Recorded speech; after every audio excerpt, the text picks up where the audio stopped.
Quando o dia da paz renascer, quando o sol da esperança brilhar, eu vou cantar. Bom dia, irmãos e irmãs. Estamos no quinto domingo da Páscoa.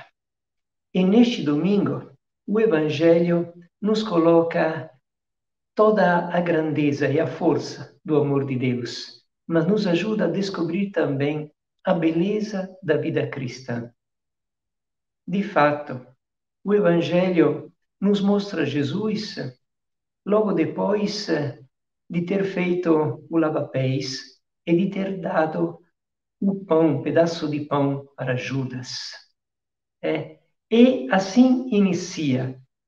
Agora foi glorificado o Filho do Homem e Deus foi glorificado nele.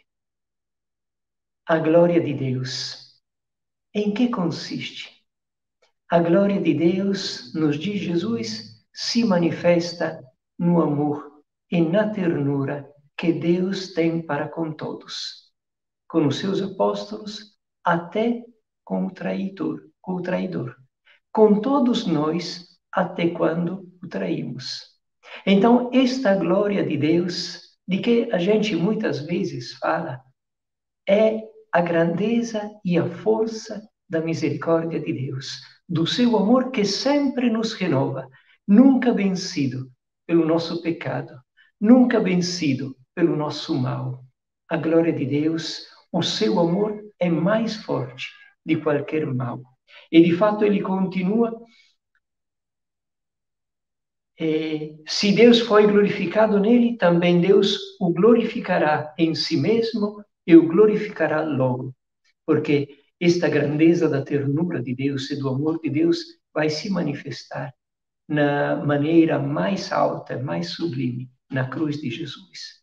Quando a gente percebe até que ponto Deus nos ama e até que ponto é forte o amor de Deus, capaz de criar de novo uma criatura que até então era escrava do mal e era escrava do pecado. Mas não é tudo aqui.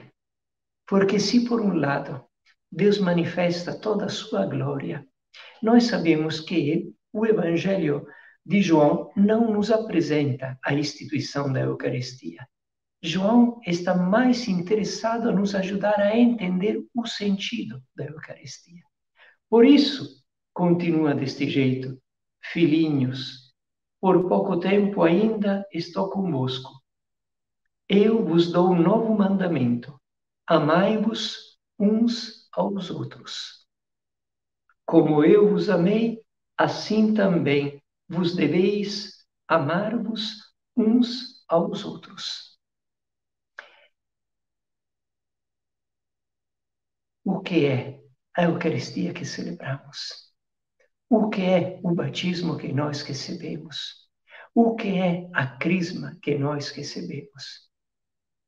Jesus nos faz entender uma coisa grande, que Ele não somente nos ama, e nos ama até o ponto de oferecer em nosso favor a sua vida, mas nos dá o seu amor, nos faz viver do seu amor.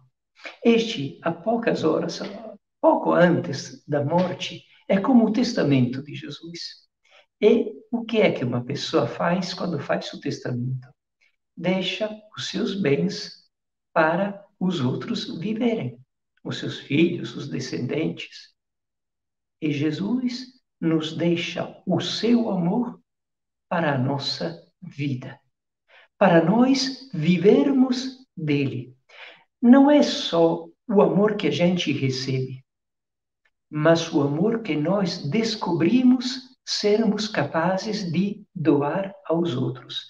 De fato, quando Jesus nos diz: assim como eu vos amei, assim também vós deveis amar-vos uns aos outros, é como se ele nos dissesse: amai-vos uns aos outros com o mesmo amor com que eu vos amei, porque eu coloco no coração de vocês e na vida de vocês o meu próprio amor. O batismo não fez isso. Quando nós, pelo batismo, nos tornamos filhos adotivos unidos ao Filho que vive a vida de Deus, que é amar. É a Eucaristia que nós celebramos. Não é pão que nos alimenta com a vida e o amor de Jesus para nós sermos capazes de viver e amar com o amor de Jesus. É a crisma que nós recebemos. Não é aquele espírito de amor que sempre sustenta Jesus. Então, este ano é o ano do Congresso Eucarístico. De que adiantaria celebrar a Eucaristia, adorar a Eucaristia, louvar a Deus, se nós não fôssemos capazes de acolher da Eucaristia a força de amar os outros, de amarmos-nos uns aos outros. A Eucaristia não termina no momento que termina a celebração. A Eucaristia é alimento a fim de que, como Ele nos amou, com o mesmo amor que nós recebemos, e recebemos também na Eucaristia, e sobretudo na Eucaristia, sejamos capazes de amar os outros. Esta é a nossa salvação. Viver a vida de Deus, que é a vida do amor. Esta. Mas aí a gente deveria se perguntar o que significa amar. Amar não pode ser somente a emoção de um momento, o sentimento de um momento, a vontade de fazer alguma coisa boa quando a gente quiser e em favor de quem quiser. Como eu vos amei significa amor para as pessoas que mais estão precisando, porque Deus nos amou não quando nós éramos bons, mas quando éramos e somos pecadores. Deus ama o traidor Judas. Deus ama o Pedro que vai negar até de conhecer Jesus.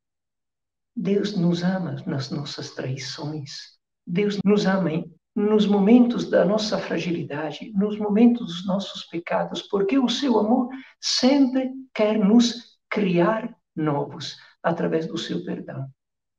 Amai-vos uns aos outros com este amor, com esta capacidade, com esta finalidade de recriar um mundo que é marcado pela morte, marcado pelo mal, marcado pelo pecado. Isto significa ser sal da terra e luz do mundo. Fazer com que o mundo seja sarado pelo amor de Deus e possa viver e acolher uma vida diferente daquela vida determinada pelo egoísmo humano, pelo orgulho humano, pelo ódio humano. É nestas situações que nós somos chamados a colocar o amor. Então, se nós queremos ver o que significa amar, além do que nós pensamos, vamos olhar o capítulo 13 da primeira carta aos Coríntios para ver o que significa amar de verdade. E assim vocês entendem que o amor não é somente algo que tem a ver com o relacionamento entre eu e Deus, mas é algo que Deus me oferece a fim de que eu o viva com os outros. Porque somente amando os meus irmãos e as minhas irmãs, eu vivo a vida de Deus. Vivo em comunhão com Jesus. Vivo a salvação que Jesus veio trazer. Então, lembrando que os papas, os últimos papas todos disseram, nós temos que lembrar que a política também é expressão de amor. Aliás, os papas diziam é a forma mais alta de amor que a gente possa viver, porque se preocupa do bem de todas as pessoas, não somente de alguém. Porque amar significa querer o bem das pessoas, não o meu bem. Então, continuando um pouco a nossa reflexão sobre a mensagem dos bispos para o povo brasileiro, vocês lembram que a vez passada dissemos que os bispos estavam denunciando um clima de violência no nosso país. E continua: diante deste cenário, esperamos que os governantes promovam grandes e urgentes mudanças, em harmonia com os poderes da República, atendo-se aos princípios e aos valores da Constituição de 1988, já tão desfigurada por meio de projetos de emendas constitucionais. Não se permita a perda de direitos dos trabalhadores e dos pobres, grande maioria da população brasileira. A lógica do confronto que ameaça o Estado democrático de direito e suas instituições transforma adversários em inimigos, desmonta conquistas e direitos consolidados, fomenta o ódio nas redes sociais, deteriora o tecido social e desvia o foco dos desafios fundamentais a serem enfrentados. Vocês entendem como tudo isso, à luz do mandamento do amor, é algo que a gente não pode aceitar? Como pode um cristão que se diz acolher o mandamento do amor, desejoso de viver o amor e de anunciar o amor na nossa sociedade, no nosso mundo, que se alimenta da Eucaristia, como pode um cristão aceitar um clima de ódio, ser indiferente diante das dificuldades dos outros, não se preocupar com a dignidade ofendida em tantas pessoas?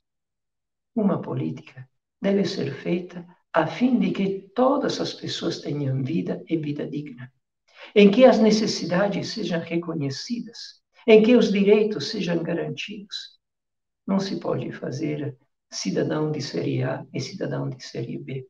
Não se pode submeter tudo à lógica da cobiça, à lógica do dinheiro. Temos uma dignidade de filhos e filhas de Deus que tem que ser promovida. E o ódio e a falsidade não podemos acolhê-las se acreditamos no amor. E é por isso que os bispos continuam: neste contexto, iremos este ano às urnas. O cenário é de incertezas e radicalismos, mas potencialmente carregado de esperança. Nossas escolhas para o executivo e o legislativo determinarão o projeto de nação que desejamos. Urge o exercício da cidadania com consciente participação política capaz de promover a boa política, como nos diz o Papa Francisco. Necessitamos de uma política salutar que não se submeta à economia, mas seja capaz de reformar as instituições, coordená-las e dotá-las de bons procedimentos, como as conquistas da Lei da Ficha Limpa, de 2010, que afasta do pleito eleitoral candidatos condenados em decisões colegiadas, e da Lei 9840, de 1999, que criminaliza a compra de votos. Não existe alternativa no campo democrático fora da política como ativa participação no processo eleitoral. À luz do mandamento do amor, que nos ajuda e nos dá a possibilidade de criar uma vida de irmãos e irmãs, qual é o sentido da compra de votos? Qual é o sentido de eleger pessoas que nos dão uma vantagem, um privilégio, um benefício pessoal, mas que sabemos que não fazem uma política em favor de todos os cidadãos e as cidadãs? Qual é o sentido de não olhar para o nosso país e só de se fechar no meu interesse particular? É importante quando esta mensagem diz que as eleições determinarão o projeto de nação que desejamos. O que é que eu desejo para o meu país? O que é que eu desejo para a minha cidade? O que é que eu desejo para os jovens, para os adolescentes, para as crianças? O que é que vocês desejam para os seus filhos? Uma sociedade cheia de ódio, de desconfiança, de divisões, de ricos e pobres, ou uma sociedade com direitos garantidos, de paz, de harmonia? Uma sociedade em que se possa crescer e reconhecer que este é o meu país, onde eu me dou bem, e fico feliz de morar. Então, vamos saber que o amor é um dom grande que Deus nos faz, é uma responsabilidade maravilhosa, é uma possibilidade maravilhosa que Deus coloca na vida de cada um de nós. Sejamos capazes de mostrar a nossa fé vivendo concretamente este amor uns pelos outros. Um bom domingo para todos. Quando o dia da paz renascer, quando o sol da esperança brilhar, eu vou cantar. Quando o povo nas ruas sorrir e a roseira de novo florir, eu vou cantar.